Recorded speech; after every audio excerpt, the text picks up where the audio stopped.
Hello, welcome to the first ever Bike the UK from us podcast.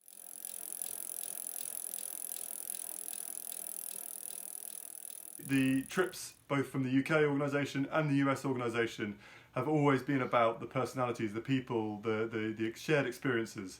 And what we wanted to take the opportunity to do was to talk a little bit about what the organisations, the charities do, what they're like, and to shine a light on some of those personalities and some of the people that have made the charities what they are up to this day. And no better person than to introduce than the global director, Guardian of the Galaxy himself, Mr. James Whateley. He is here to talk with me today on this first ever episode of the podcast. Mr. James Whateley, can I introduce you, and can you tell us a little bit about yourself and your role within the organisations?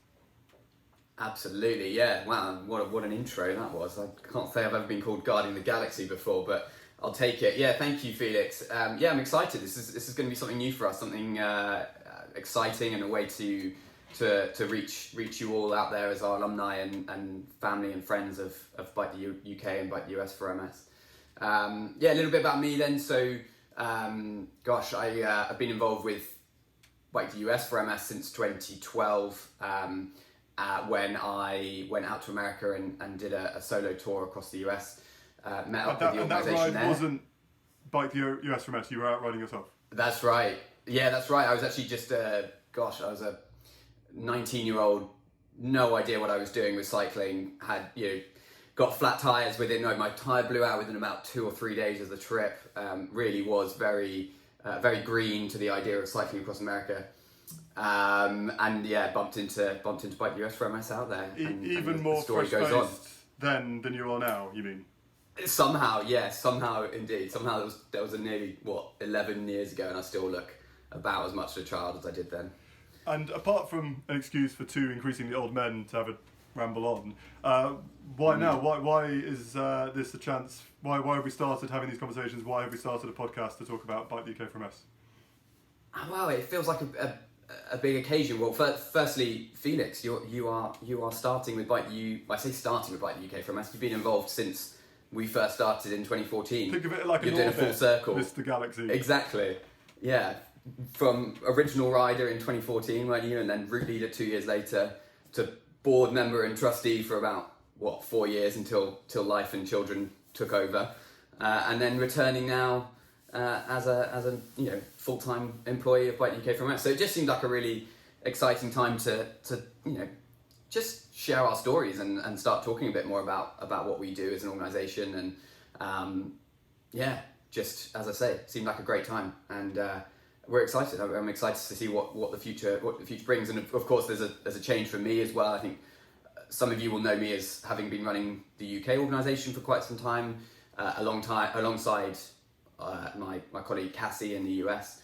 Sadly, Cassie's now leaving us from Bike US from MS, and I'll be taking on a new role as Felix alluded to, some sort of global role running both the US and the UK from going forward. So it's just all change, all exciting, and we wanted to share that with you all, I suppose. And if you were going to kind of capture the essence of Bike the US from us, which of course was the original organisation, and Bike the UK from us that's been grown out of it by yourself, in a few words, what is the essence of what Bike the UK and US from us are all about? Oh, essence. I mean, that's a great question. I think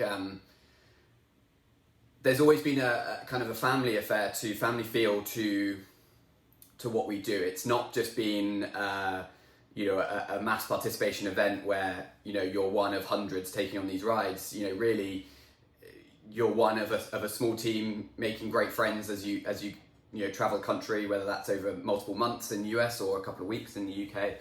I think that feeling of then coming out of it and being part of the alumni family on both sides of the Atlantic. I think there's an essence of I don't know. It's just more to it than just your standard ride, I suppose. Do you think your first experience of Bike the US from us sums it up perfectly? Because you were on that ride, green, fresh-faced, doing your own thing across America, and you almost just got absorbed in, right? Like you just came across them and you became part of that family, right? Yeah, that's right, and that's a great way of putting it, actually. So I, giving a bit more to that, so I was, as I say, I was 19, setting off from Yorktown, Virginia, in, just before I was going to go off to uni, and just happened to bump into the Trans-America team, as it was at the time, setting off from Virginia heading to San Francisco, and I met what was the founder of Bike the US for MS, now a great friend of mine, Don Fraser, who, by the way, Don, if you're listening, you will be coming on the podcast, whether you like it or not. And I think for me personally at that point, being so fresh and so kind of clueless really of what I was doing, to have some familiar faces over the first couple of days and nights that I was doing this trip, because I happened to be staying in very similar locations to them.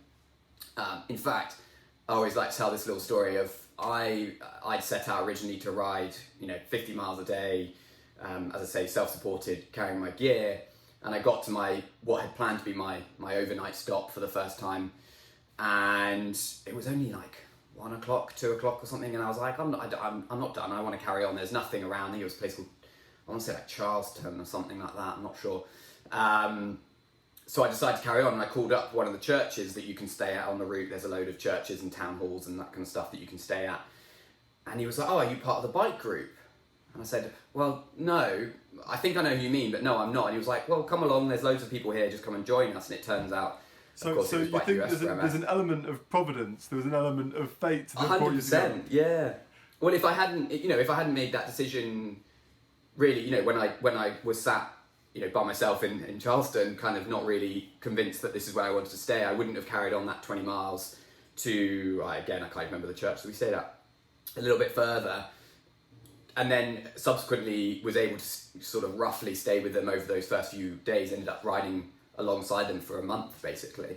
And really it came down to the generosity of, not only Don, but also the route leaders on that particular trip. They would see me riding along and give me food, give me water, and they were your guardian angels, perhaps. Absolutely. Maybe now that you're guardian of the galaxy, our route leaders need to become guardian angels, looking after. Exactly. Well, you joke, but actually, I genuinely don't believe I would have got through that first week. The first week on that particular trip on the Trans-America involves going up and over the Appalachians, and as I said, being I hadn't done all that much training, I wasn't all that prepared for it, and yet I think knowing that I had people to ride to at the end of the day really, really helped me just kind of carry on and just get through it.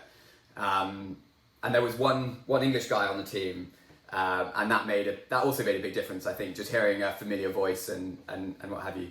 But really, it comes down to Don. Don was, he founded the organisation. He'll say a lot more about this on his own podcast, I'm sure, but he founded the organisation in 2007 for not in memory of his mum, for his mum who had MS, and he did it as a self-supported rider with some friends. So I think to him, helping out self-supported riders and anyone out there who are riding bikes, just help them out, because you never know what they might be going through or what they might be able to do in the future. And well, hopefully I'm testament to that helping someone out can go a lot further than that in the long run. And then after having met them and ridden for a few days, kind of informally almost on that first year, you then went and did a full tour with Bike the US from us the following year, or a couple of years later, or? Yeah, that's right. So I remember speaking to Don. So in fact, I have a really crisp memory of we were in Pittsburgh. I want to say Pittsburgh, Kansas. So not the Pittsburgh that most Brits would probably know about, but a small little town called Pittsburgh. And I remember Don invited me, and the other route leaders invited me along to kind of an MS meetup. So we were meeting the local MS group, and I remember just hearing some really fascinating stories and really heart-wrenching stories from a number of the members. One lady in particular, and I really wish I remembered her name. She had MS and had had it for quite some time, and she also had short-term memory loss, and would wake up each morning having to be told, that she had MS, and that she, large parts of her life she had to be told about every morning. And they were just in awe. The whole group, that were just in awe of what we, as well, not me personally, but the Bike the US for MS group were doing. And it just really hit home. So I remember that actually almost that day, because it wasn't far after that I was then leaving, going a slightly different direction to the rest of the Bike the US from us team. And I remember thinking, I spoke to Don, I said, look, this is amazing. I really want to do this in the UK. I'd love other people to experience what we're trying to do here. You know, can I do it? You know, it was as simple as that. And Don just goes, tell me what you need. Go for it. Sure, honestly, why not, it was right? as simple kind as of thing. exactly. Yeah, absolutely. Well, it was a very it's something we've spoken very about. kind of can-do attitude. It's something we've spoken about, isn't it? When we were talking over the last few weeks with me starting up, like there's and we talk about kind of what's in the DNA of the organisation, but the North American, the kind of Canadian. I spent some time in Canada too, and the can-do attitude of someone showed up and will reach out and get them involved and seeing it as part of that community is an amazing thing, and I think it can be seen, and I didn't know that the Bike the UK for MS was already in your imagination at that very early stage, but you can see that US organisation DNA all the way through the UK trips as well, and that's my experience of the first trip I went on, which was the very first one, and so you always had the idea of Bike the UK for MS from the very beginning, but tell me about how it came to pass. Yeah, so I mean, following on from that conversation with Don, I suppose I remember saying, look, I don't know how to do this. I wouldn't, you know, how do you start a ride in the UK in the same way? So I actually said to him, look, can I come back as a route leader in the US to kind of get that behind the scenes? You know, there's a whole lot more behind these trips than just what the riders see, I suppose. And I had no idea what that was. I wasn't even a rider. You know, I hadn't even been part of the official team to really understand how it worked. So I came back in 2013 as just after my first year of uni, and went back to America. Did the Trans America again as a route leader, which was quite funny because, you know, bear in mind I was a 20-year-old British person trying to lead a bunch of Americans across America. And some of these Americans, you know, full range of ages from university students right through to retirees. I can't say that was it was a great experience, but also not the easiest. The easiest thing to go through. Am I getting this right? So have you ever actually been a rider on a Bike the US for MS or a Bike the UK for MS trip? I have on a Bike the US for MS trip. I have not officially been a rider on any Bike the UK for MS trip. Sadly, I reckon I've ridden every day of most of our UK trips because I've been there as a route leader and then got to ride every so often or whatever. But yeah, officially, I am a fraud. Is that what you're saying? It wasn't a gotcha. It just suddenly occurred to me. I was like, oh, actually, hold on a second. If you went and route led, not rode, have you ever actually done to be one? So it kept spiraling from there really. So I mean, to go through the full history of trips. So I went back as route leader in 2013. And that really solidified the idea of, okay, we've got to do this in the UK. This is too good not to. So it was a classic case of, I'll just run this as a small little team. It'll just be a handful of people, a handful of my friends wanting to ride John O'Groats to Land's End in the UK. You know, it's the most traditional route, although we did it in reverse.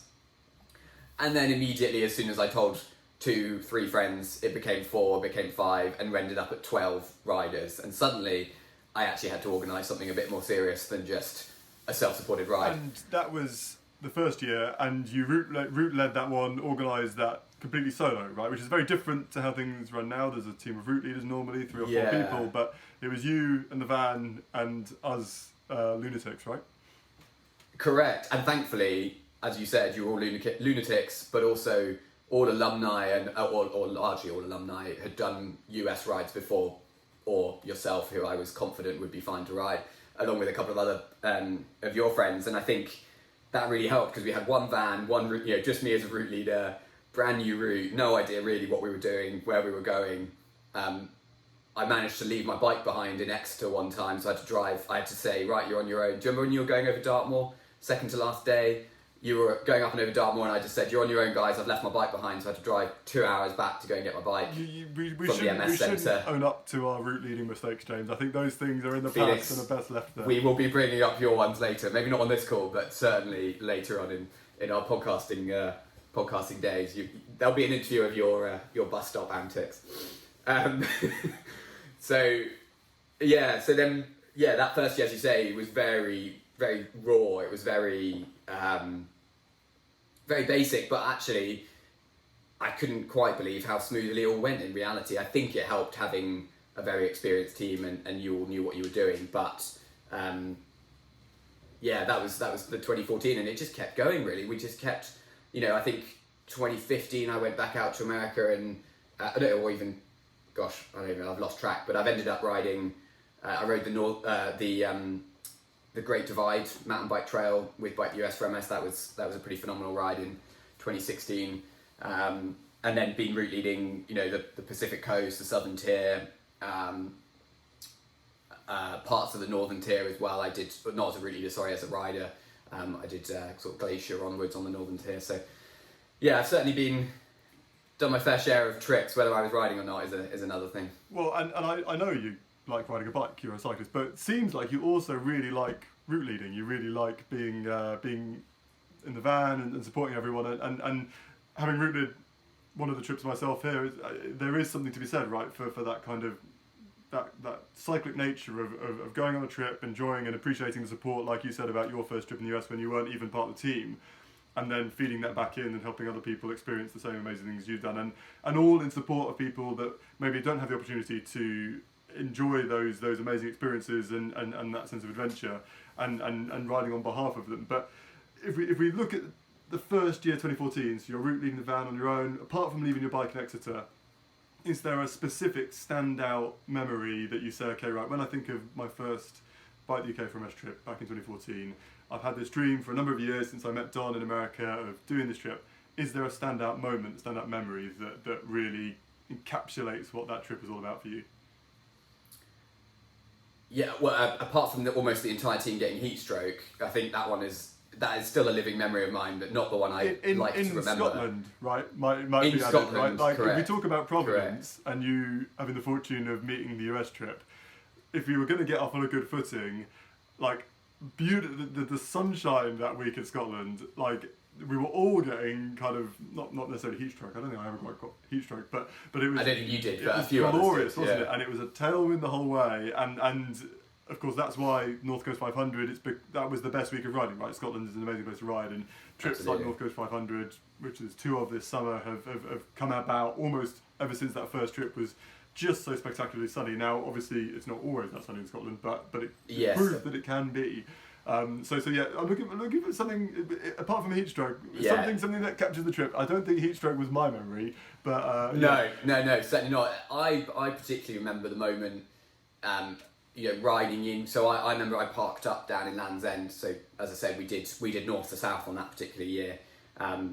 Mainly from a selfish point of view, I wanted to get the journey to John O'Groats done before the start of the ride, and I think it worked out quite well.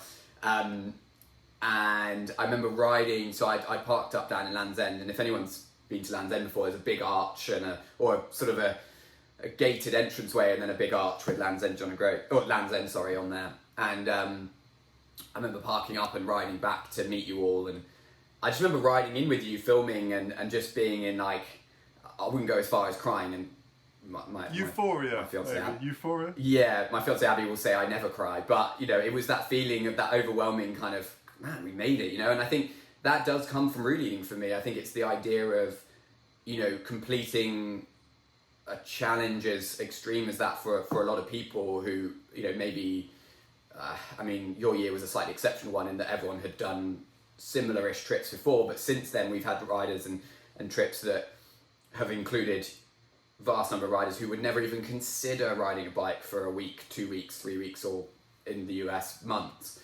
And I think the idea of watching you all riding across the line and they stop all the traffic so that you can ride through the gate with no cars around you, and it's just that glorious moment, as again it was in glorious sunshine despite the floods earlier in the day. I don't know if you remember that, we'd had flash floods in the morning and then glorious sunshine in the evening to finish. Still the day where I wore my record number of layers on the bike, and it was June, and I had 11 layers on the top, and I was still remember. In fact, I was telling the teenagers last weekend, we were out on a training camp in Dorset in March at 0 degrees, and we were talking about layering up for bike ride. I said, oh yeah, my record is 11 layers, and it was freaky. And having had the beautiful weather up in Scotland, we did get our money's worth.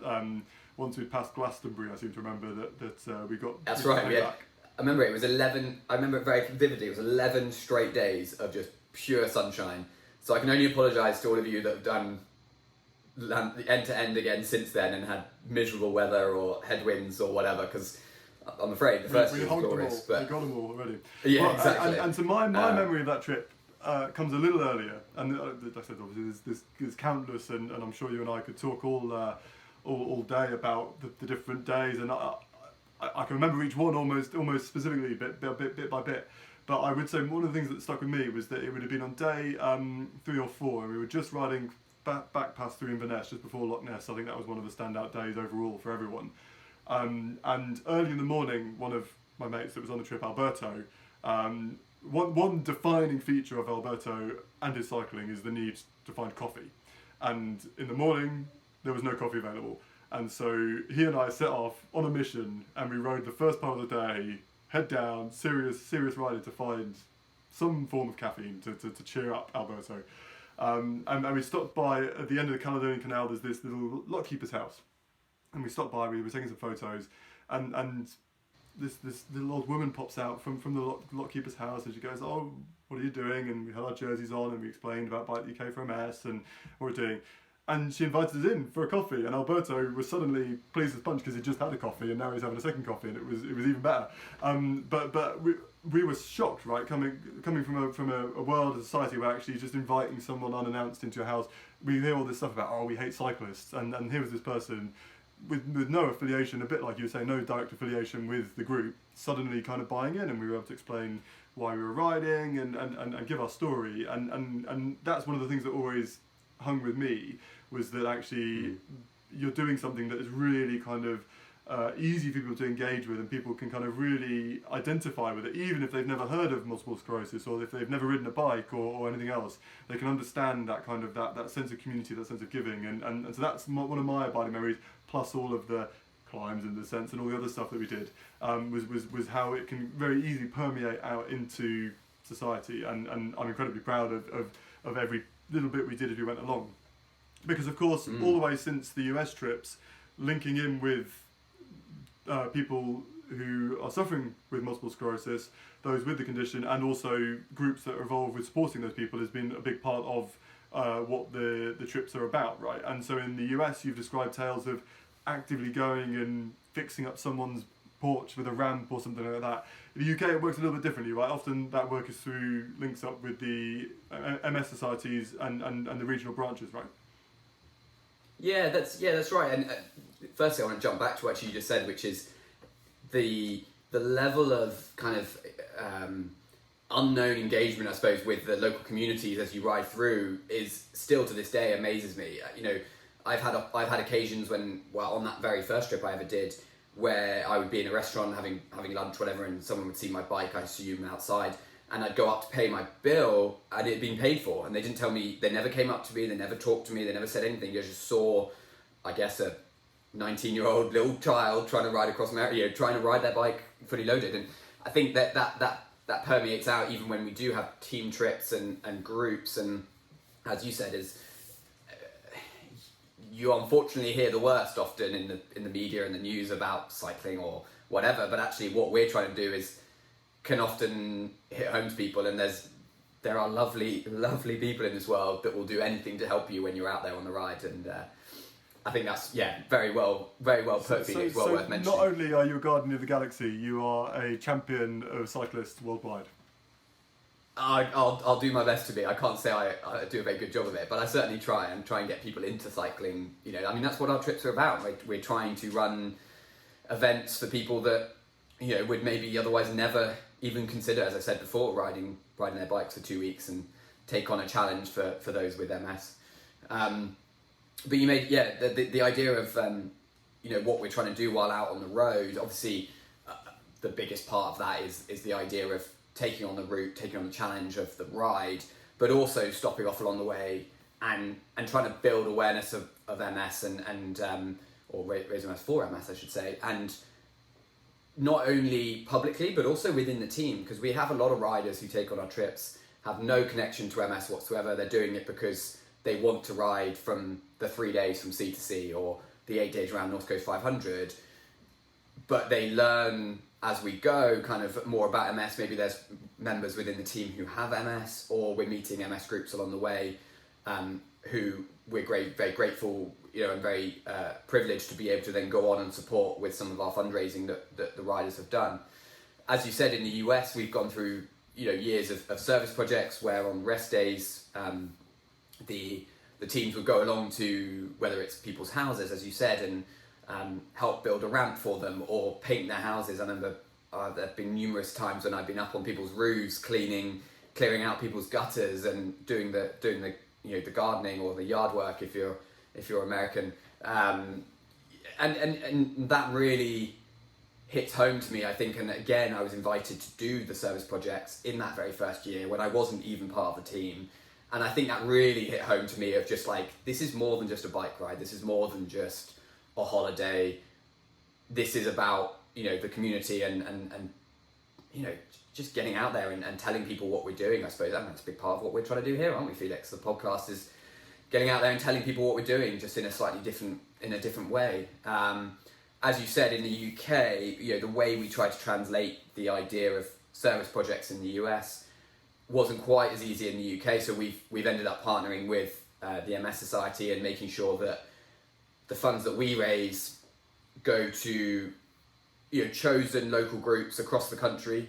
In the past, they've always been kind of on the routes that we take, so that our riders can then meet the groups and kind of get to know what they're going to use the funds for. And often it's put towards things like cycling sessions. So in Bath, we used to support, or we do still support, the Bath MS Society group, and they used to fund adapted bike sessions at Odd Down.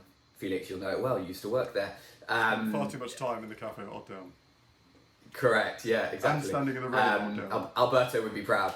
But I think those sessions were an opportunity for them. They kind of saw it as a really nice kind of synergy between what we were doing on going out and riding bikes, giving them some funds to then put towards them getting out and riding bikes in a safe, comfortable environment where there's no worries of vehicles, no worries of their own having MS themselves. The adapted bikes are designed for all abilities. And for anyone that doesn't know too much about MS, every person with MS has a different set of symptoms. It could be lower limb issues, it could be your arms, it could be bladder function, it can be your vision.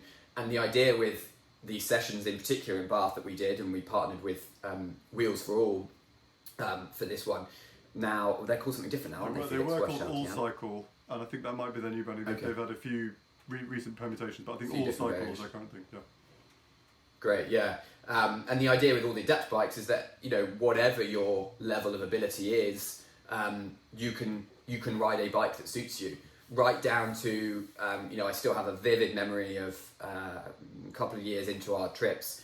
A gentleman, David, I'm sure he'd be happy for me to mention his name. He was a gentleman who was blind, in a wheelchair, unable to be moved onto a bike or anything like that. But we had a bike that allowed his wheelchair up onto a platform, and then his partner Donna was able to ride the bike from behind, and he was there weeping and crying because it was the first time that he'd experienced wind rushing through his. Well, he made a joke because it was wind rushing through his hair, even though he had no hair. But it was the idea that he was able to feel like he was getting back out there and riding again. Or was riding again, not feel like it. He was riding as far as we were concerned. And for many of that group in particular, and for many of the groups across the country that we support, in this case, they hadn't ridden a bike since they were diagnosed. And for some people, that's 20, 30, 40 years. And that's one of the big things, right, is that often it's a slow down of the pace of things, the speed you can move, the pace of life, right? That's one of the commonalities, even though the symptoms could be so diverse. And actually using the bike and activity sessions to try and help give that speed of things to people. We had a conversation the other night about e-bikes and how to try and make that more accessible for people, right? But actually cycling and MS might not seem like natural kind of crossover points on the face of it, but actually there is a way to use some of the adaptive measures that could be included on bikes now to try and bring that speed, that pace, that excitement of life back to people that otherwise maybe have had that ripped away from them, right? 100%, and also allow them a level of independence that they may have otherwise lost. If it comes to mobility issues and not being able to walk around, but you can still balance. It's so hard to understand the idea that one level of one person's MS is so different to someone else's, because for some people they may be able to walk perfectly well, but the balance on the bike is the issue. For other people, it's the exact opposite. They might not be able to walk very well, but actually once they're riding, they're fine. And so the bike can provide for some people the independence that they would otherwise not have, if they didn't. So yeah, you're spot on there, Felix. And I think that's something that's really, exciting and should be shared around, I suppose. And if anyone listening has questions, if they've got a great understanding of multiple sclerosis and want to add some of their experiences or their knowledge, then we'd be really welcome to hear from you. And like I said, we're looking for guests to talk to us on this podcast to kind of help us to understand even more so about the condition and what it involves. But also, if you're someone that maybe doesn't know so much about it and wants to ask questions and to try and get a bit more clarity, if you've got someone that's been recently diagnosed that you need some support with, give us a shout and we can either answer questions ourselves, or if it's beyond the scope of what we are able to explain, then we're well placed to try and link people up to try and help support with that communication. Absolutely. I think just worth mentioning how to do that. I think either there's options to comment on this episode wherever you might be listening to it, but also on our social media. Find us on at Bike the UK for MS or Bike the US for MS if you're over in the US, and same with online our website, biketheukforms.org, and same with the US as well. So yeah, do get in touch. We're here to help. And I think it's been a common theme of your tales of your experience in the early years through Bike the US for MS and then continuing on to this day. And same for me, having ridden in 2014, I came back and rode part of the ride in 2015 and then route led in 2016. But that alumni package is but the alumni kind of engagement is a big part of what creates that kind of familiar face that you described and that family vibe to the trips. And I guess what kind of is a common thread there is the same as with the experience of meeting and in a lot of cases helping those suffering with MS, is that actually it's that ability to contribute and support other people. And if I think back to my very first trip, on day one, I remember there was one of the trip. He's a good friend of yours, James. I won't name his name. He found the hills a bit of a challenge, I think it's fair to say. And so I took the last part of the day and I rode with him. The last part of the day was particularly hilly across the north coast of Scotland, and we rode in together. And I was there to support him and look after, not quite look after him, but like to make it a little bit less unpleasant for him. And so that's something that alumni are able to do, right? Both in terms of on the bike, on the trip themselves, you might have stronger riders. It's a real mixed ability thing, isn't it? And stronger riders can support those that are less experienced or less fast. But also alumni coming back and sharing their experience of the trips, either as route leaders or potentially just by being available for new riders to chat to, right? Yeah, absolutely. I think it's so easy to in the charity sector. I believe it. Personally, I feel it's very easy to get involved with a charity, make a contribution, and then that's kind of it. Whereas actually for us, I personally, I value so much the idea of our riders, as you say, coming back and helping others, and it doesn't have to be coming back necessarily on the rides, but just there are so many ways to help. Exactly like you just said there, Felix. Whether that is coming back as a route leader, and being a route leader is, if you've ever considered doing it, whether you're alumni or not, please do get in touch, because it's an amazing experience. There's a huge satisfaction, see people, right? You can get a lot of satisfaction from playing that role, and you describe your emotions having route led that first one. Obviously for you, there's an extra layer of personal kind of involvement and achievement. But actually, speaking as someone that had my challenges whilst route leading as well as riding, that actually you're on a journey yourself as a route leader.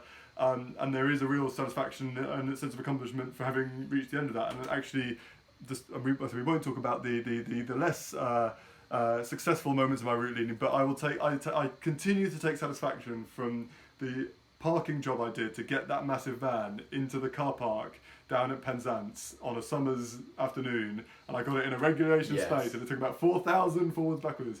You can take specific satisfaction from achievements in terms of like personal development, parking a van, successfully or not in my case, but also that contribution to the riders. And like I said, this rider that I supported on the bike, it's a real pleasing thing to be able to know that you're making someone's ability to kind of achieve something more possible. And the same goes on and off the bike, doesn't it? Yeah, exactly, and that's a big part of it. But there are so many other ways as well for alumni. You know, just even as simple as just spreading the word about what we're doing is so incredibly invaluable to us. I think, you know, it's safe to say that we're not a household name. We're not a brand. We're not a charity that people know about. And I think to hear about us through, you know, seeing alumni talking about us online and chatting to their friends and family, and I think it's been testament to the fact that the return rate that we get from riders who have been on a trip with us, who then come back and bring their parents or bring their siblings or bring their friends from the university, whatever it might be, or from their colleagues from work. And then, you know, I think that is as valuable to us now as it would be any other time. It's got to be good if you invite your mum and dad along for another version, right? Yeah, exactly. Well, we've got that this year. We've had a rider who she did the North Coast 500 last year, and then I think she's going back with her mum this year to ride the Wales ride that we've got, Longnas Cymru. So you know, it's great, and it's so nice to kind of see. I think what people need to remember is that our trips are very much designed for all abilities. All riders can take on our rides, and it's fun for everyone. You're going to have hard days no matter what ability you are, but it can be fun for everyone. Whether that is you ride really fast and then you take lots of long breaks, sounds familiar, Felix? Or you take it nice and steady and you ride, you know, you potter along throughout the day. You've got, you know, sunrise to sunset to take on a ride. And I think that's something that people kind of forget. They see 60 miles, 70 miles, whatever it might be a day and think, oh my goodness, how on earth can I possibly do that in one go? And it's like, well, you're not doing it in one go. You're going out and you're maybe riding 10 miles and then going for a coffee. You ride another 10 miles, you'll be at the rest stop for an hour. You'll get to stop and you go and see the waterfalls in the Highlands, whatever it might be. So there's I think I just want people to be aware of the fact that we are open to all abilities, and even the best have their hard days. I mean, Felix, God, I would argue one of our best riders to have done it. I was going to say, you were describing all the waterfalls and rainbows you see on the route, which is literally true in our case. We saw everything from waterfalls to rainbows, but we all have our off days, and it is still 1,000 miles, or if you're doing end to end, and it's still lots of days riding in it, and it is a challenge. And I think whilst there is some adventure to it, we've talked about kind of the satisfaction you can get from supporting other people, but actually there is a real satisfaction in completing a challenge, and actually that might mean that it's at the absolute physical limit of your riding capabilities, or it might be because you're putting even more in, and that might be because you're a stronger rider and you're helping support those that need extra work, and that puts everyone up to their limit, and that's the essence of a team, right? And actually this all of the trips have always been about a team completing the challenge, not a collection of individuals, and that means that everyone has to try and pull their weight. And so you might have stronger riders that maybe find the riding part a little bit easier, and actually therefore are able to contribute more around how they support the other riders on the ride. And there is one memory from that first trip that maybe has passed your mind, but I think it shows that it's not always rainbows and waterfalls, because there was the day into Honiton, which was probably like the third last day, and we had such a torrid time as a group out the road that a certain route leader, a certain guardian angel, so to speak, put all our tents up for us. And I remember it was a horrible day. It was the rain had landed and we were struggling, and it was a long day and it's hilly at the end, and whether or not you feared mutiny and it was pragmatic reasons, or whether it was genuine generosity, but little things like that are able to lift the spirits, right? Yeah, You've got to be proud of that. I remember that. I do remember that very vividly now, because I remember that route being absolutely brutal. What were you thinking? I remember because it was the first year we'd never been out on these roads and never done the trip, and so I think you guys on that particular trip, guys and girls, were probably the only people to have ridden that hardest set of days. I think it was just relentless. I think coming into Honiton, wasn't there like 5 back-to-back brutally steep climbs on the back roads, because I tried to keep you off the main road to keep you safe, but actually in hindsight it was so much harder to ride that than it would have been to be on the main road. So I think subsequently we've been on the main road for that particular stretch of the route. Wherever possible, I should add, we try and keep you on the back lanes and keep you on the scenic route and the safe route, but sometimes it doesn't justify the difficulties that you guys had to go through.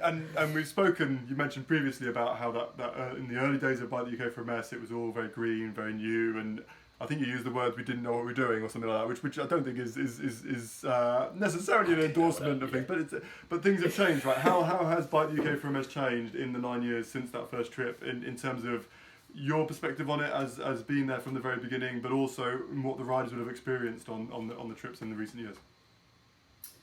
Yeah. I mean, it's certainly a level of professionalism, I think, is fair to say. I'm not gonna shy away from the fact that early on we were very much just, a group of friends taking on some rides for some fun. We happen to have a support van, but it was a bit of fun. Now very much the trips are, we our bread and butter. We love going out and doing our trips, and we have, I wouldn't say we have them nailed, but they're pretty, the system that we run with multiple vehicles, a set of route leaders who all experience, whether that's alumni or volunteers from outside the organisation.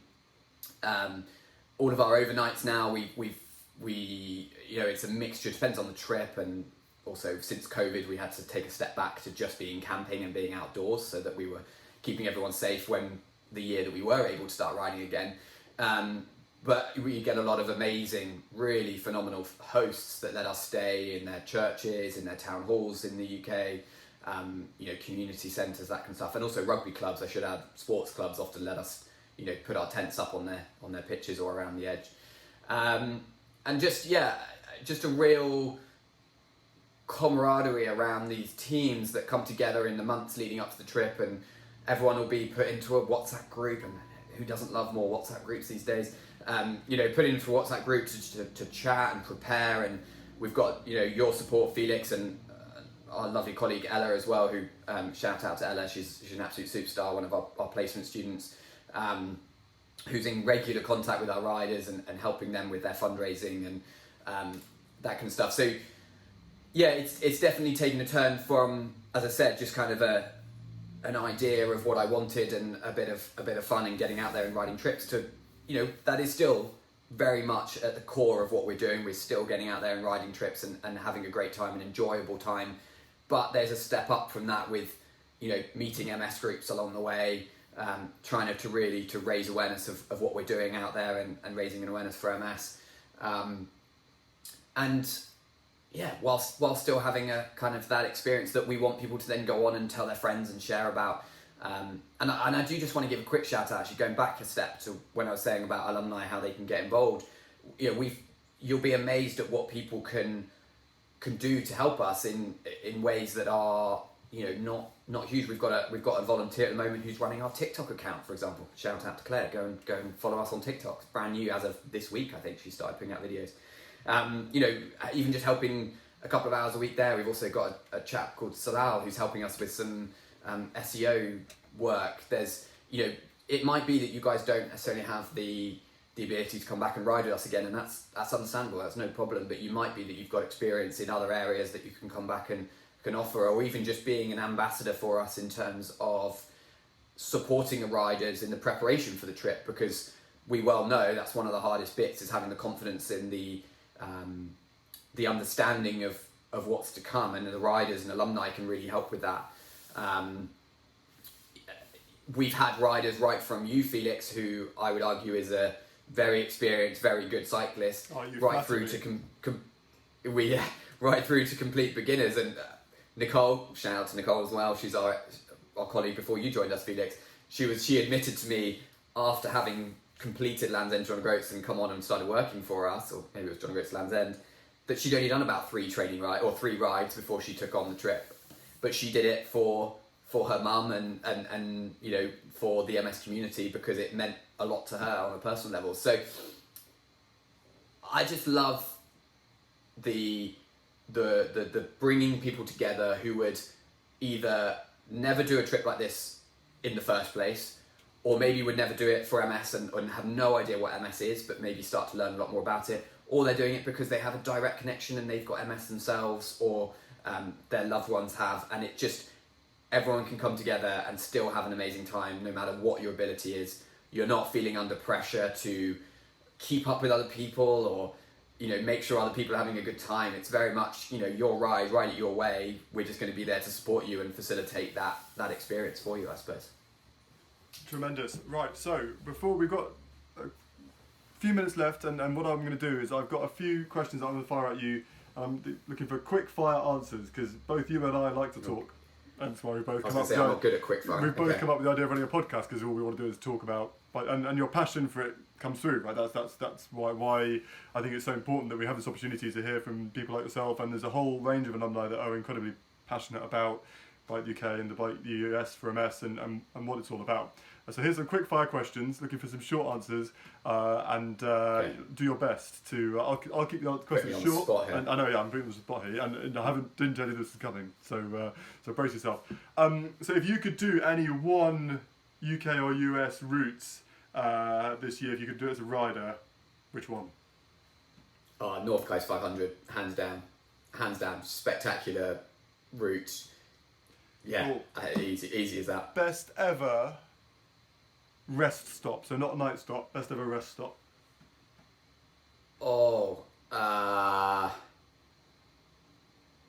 Man, see gears turning. There's so many. I don't even know. There's so many. I'll throw one at you then. Ludlow in 2014, because it may have been good. No, you probably wouldn't have thought of it as the best one because you were a bit irritated, but it took us over 4 hours. And we stopped at Aldi and bought more croissants than is healthy to consume, stopped at a pub for lunch, and then before we set off, we went to the cafe for a bit, and you were sitting there going, what are these clowns doing? But so that was my best ever. I'm going to go the opposite way, which is middle of nowhere, and one of the best rest stops we probably have is in the US, is in Colorado, Monarch Pass. It's not really an official rest stop, but you climb up this monster climb. I think it's one of the 14ers actually, and then you can get a little gondola up to the actual peak of the mountain, and you just got views for days. I remember spending many hours up there before carrying on that day. Ain't got nothing on Ludlow. So, most dramatic camping or overnight stay? Easily Fort Augustus in 2015 or 2016. We were camping in this gorgeous campsite, I might add. Fort Augustus, if you've never been, it's basically Loch Ness. You're on the shores of Loch Ness, and a humongous lightning storm came over the top in the middle of the night. And luckily, we were all pretty fearful being in tents in the middle of this big field. I've never slept under lightning and thunder in the same way as that. That was terrifying, but also very exciting at the same time. In all those US trips? Yeah, I think so. I'm trying to think of any particular. I mean, we had similar, I think, in the US of storms and things, but I think that one sticks in my mind. I think I've never been like shaking not in terror, but shaking along with the thunder as it goes off. It was that close to us, I think. And then, if you were going to pick a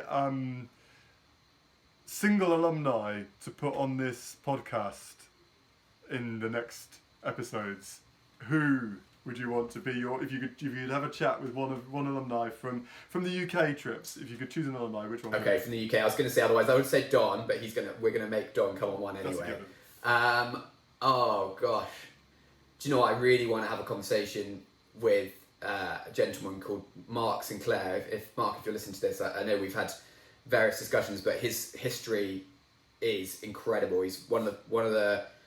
I'm going to get this completely wrong, but he hiked to the South or North Pole, one or the other. He's since been diagnosed with MS. Rode our Land's End John O'Groats trip on a tricycle, on a 3-wheel trike. The whole way. Then the whole way. It was incredible. I won't give away. Well, I am going to give away one thing. He then proposed to his now fiancée in John O'Groats, which was incredible. We've had multiple proposals now in the last couple of years, so if anyone's looking for a big moment, if you're struggling for ideas, there you go, get in touch.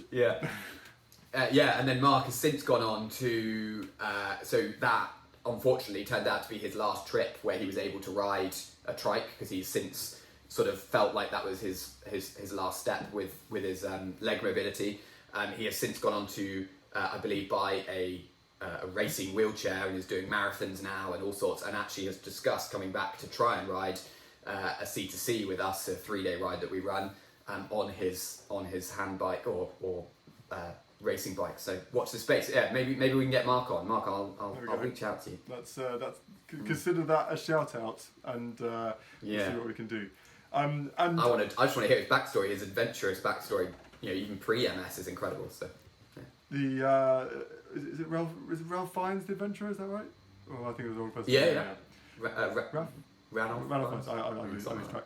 And not that it was a competition, but we seem to have both lined up a beautiful collage of background walls. And if you were too shy to comment with the name of the podcast, who's got the better wall collage? Yeah, rate our collage walls, exactly.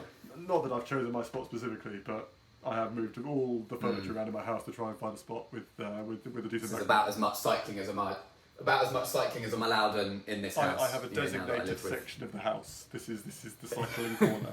The rest of the house is completely bike free. That's not strictly true actually. So like I said, I hope you've found an interesting time listening to two old men rattle on about their time cycling and crashing vans into things and all that kind of stuff. Like we said, we're looking for a good name for this podcast. We think it's something that we really want to try and bring through this year to try and make sure everyone who's been involved with Bike UK or US for MS or is thinking about it can be really start to understand what the trips are all about, why we're doing them, and also kind of experience some of the great people and places that the cycling trips can take you. So if you've got a better name than the Bike UK for MS podcast, then give us a shout. And if you think you've got a story to tell that's better than the ones that James and I have, then we'd be love to hear from you too. I'm going to ask, and this is also unprompted, so James, I'm going to throw you on the bus and I'll ramble on for just long enough to give you some time to think. We're going to look for a closing statement, and so if you've got a kind of this is your soapbox, this is your platform. You may never have an audience this large or diverse or interested again. You have 10 seconds to state your one final closing statement. What closing statement? Gosh. Honestly, it's as simple as just get out there and ride. The enjoyment that we've had from getting out and riding a bike is second to none. So there's no better way to see the country, whether that's the US, the UK, or anywhere in the world. Just get out and ride those bikes. And ideally, do it with us and for MS. You almost kept it under 10 seconds there, and then you just added that bit on the end. But not bad. I think there's the old saying: if cycling was in a tablet and a pill, everyone would be on it. And I think that's my closing statement. Thanks so much for your time, James. It's been wonderful to chat as ever. We are looking forward, as James mentioned, wherever you found this conversation, please share it on. If there's anything that you think that someone would be interested in, we'd love them to hear it too. And we welcome your thoughts. If you think this is something that needs raising up a few notches by bringing your expertise or some ideas, please give us a shout. But have a wonderful rest of the day wherever you are, and we wish you happy times on the bikes.